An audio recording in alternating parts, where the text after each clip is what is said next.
మీ పిల్లలు ఫారెన్లో చదవాలనేది మీ కల. మీ కలను నిజం చేసే ఏకైక సంస్థ విదేశ్ కన్సల్ట్స్. అందరికీ నమస్తే.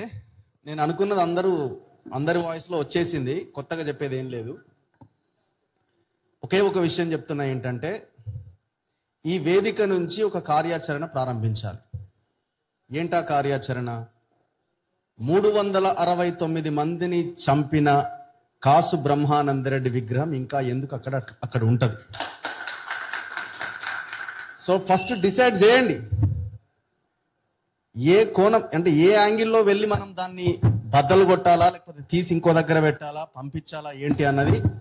అవసరమైతే ఒక జేఏసీ ఫామ్ చేస్తారా, ఇంకేదన్నా ఫామ్ చేస్తారో. ఆ 369 మంది ఆత్మలు శాంతించాలి అని అంటే ఫస్ట్ ఆ విగ్రహం అక్కడ ఉండడానికి వీల్లేదు. కేబీఆర్ పార్క్ పేరు తర్వాత ఫస్ట్ ఆ విగ్రహం అక్కడ ఉండడానికి వీల్లేదు. 12 సంవత్సరాల తెలంగాణలో ఇంకా ఆ విగ్రహం ఎట్లా ఉంటది అక్కడ? బాలసుబ్రహ్మణ్యం విగ్రహం మీద ఆ కార్యాచరణ పైన ముందుకెళ్తూనే ఈ కేబీఆర్ విగ్రహం పైన కార్యాచరణ రూపొందించాలి. సారు వయసు 80 సంవత్సరాలు అనుకుంటా. వైలెన్స్ లేకపోతే కుదరదు అని చెప్తున్నారు. మనం అందరం 30, 40, 50 ఏళ్ళు ఉన్నాం. వైలెన్స్ అంటే తన్నడం కాదు, కూలగొట్టడం. విగ్రహాన్ని కూలగొడితే మనుషులను కొట్టినట్టు ఏం కాదు కదా. సో విగ్రహాలతో వైలెన్స్ ప్రారంభించాల్సిన అవసరం ఉన్నది. మనుషులతో, బతుకున్న వాళ్ళతో వైలెన్స్ అక్కర్లేదు, కానీ విగ్రహాలతో వైలెన్స్ కావాలి. సో ఆ కార్యాచరణ ప్రారంభించే ప్రయత్నం చేయండి. అది క్రాంతి దళ ద్వారానే అవుతుందని నేను అనుకుంటున్నా.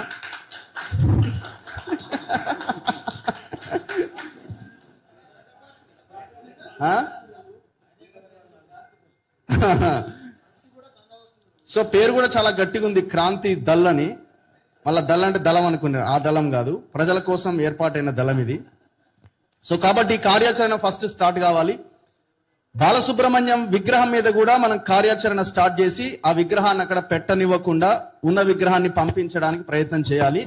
ఒకవేళ గనక అది ఆ విగ్రహం కనుక పెడితే రేపొద్దున రామోజీరావు విగ్రహం కూడా వస్తుంది అతి త్వరలో, రాసి పెట్టుకోండి.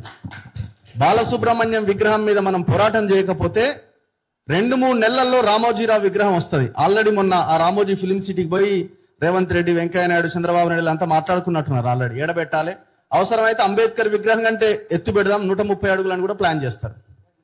సో కాబట్టి చాలా జాగ్రత్తగా ఉండాల్సిన అవసరం ఉంది. బతుకుండగానే చంద్రబాబు విగ్రహం పెట్టినా ఆశ్చర్యం లేదు. సో కాబట్టి ఏ దానికైనా వాళ్ళు రెడీ అవుతారు. ఈ మధ్య వినిపిస్తున్నది కేంద్ర పాలిత ప్రాంతం చేసే ఆలోచన మీద కూడా కొంత డిస్కషన్ జరిగింది. రామోజీరావు మొన్న ఏదో ఉత్సవాలు జరిగినాయి కదా ఆయన పేరు మీద, సో అక్కడికి వెళ్ళినప్పుడు అని కూడా అంటున్నారు. సో ఇవన్నీ మనం దృష్టిలో పెట్టుకొని తెలంగాణ సోయితో ముందుకెళ్ళాలి. ఖచ్చితంగా ఇప్పుడున్న మొన్న పాలకులు కానీ వీళ్ళు కానీ వీళ్ళెవరు తెలంగాణ కోసం పనిచేస్తలేరు. తెలంగాణ సోయి లేదు, తెలంగాణ ఆత్మ వీళ్ళలో లేదు. వీళ్ళలో మొత్తం పైసల ఆత్మ ఉంది, భూముల ఆత్మలు ఉన్నాయి. సో కాబట్టి వీళ్ళు పనిచేయరు. అదే సమయంలో ఇవన్నీ మనం చేసుకుంటూ 2028-29కి ఒక ప్రత్యామ్నాయ రాజకీయంగా ఏ రకంగా ఎదగలమన్నది ఫస్ట్ దాన్ని ప్రారంభించాలి. సో ఆ దిశగా ఆలోచించాలి, ఆలోచిస్తారని.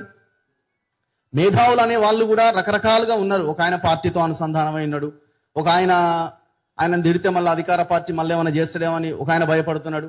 రకరకాలుగా ఉన్నారు. ఒక ఆయన ఇంకో ఆర్గనైజేషన్ పెట్టుకోవాలి, గవర్నమెంట్ సహకరిస్తుందో లేదో అని కొంత వెనకడుగేస్తున్నారు. అట్లా వెనకడుగేసిన వాళ్ళని మేధావులు అనరు, అట్లా వెనకడుగేసిన వాళ్ళని ఫైటర్స్ అనరు. సో కాబట్టి మీరు మేధావి అనిపించుకోవాలంటే ప్రజల మధ్యకు వచ్చి నిలబడాలి. సో వాళ్ళకు కూడా మేము ఒక రిక్వెస్ట్ చేస్తున్నాం, ప్రతి ఒక్కరిని ఎక్స్పోజ్ చేయడమే, ఇంకా ఆప్షన్ ఏం లేదు తెలంగాణలో.